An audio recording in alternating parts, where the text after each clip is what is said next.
Ja tylko na chwilę. Ale ja tylko na chwilę, ale tylko naprawdę. Ale ja tylko naprawdę na chwileczkę pakuję się już, no. Cześć koty. Mam tutaj małą ściągawkę.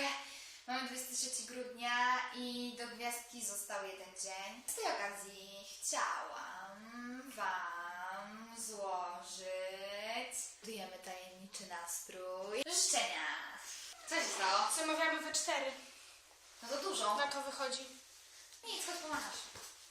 Nie, tutaj musisz, bo się nagrywa. Zobacz Karola. Ej! Karol! Usiadać? No, usiądź. Co? Pomachaj. Siema! Musimy im złożyć życzenia. To ja życzę wam wesołych świąt, dużo prezentów, Pieniędzy dużo. pieniędzy, o tak, I małą pieniędzy. prądką gruźlicy. Dokładnie. Dużo miłości. Prawda, Karol? No właśnie, w szczególności. Tak. No. I fajnego Sylwestra? Bo my nie jedziemy. Nasz będzie w szpitalu. No, 19 już u nas jest światło zgaszone, to więc wiesz, ty nie narzekaj. Ej, nie, no to u ciebie. Ja wczoraj jeszcze miałam zapalone. Ty miałeś wczoraj zapalone, kłamco. Co miałem? Od kibla. Ja wam życzę...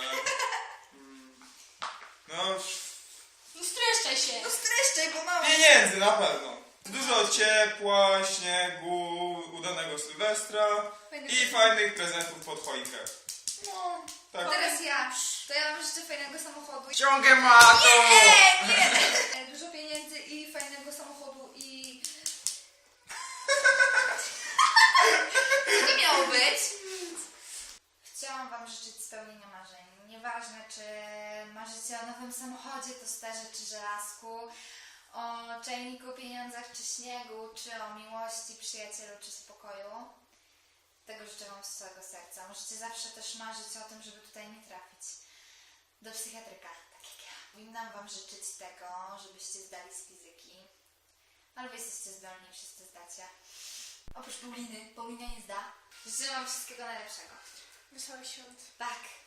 Jedziemy jutro do domu. W końcu.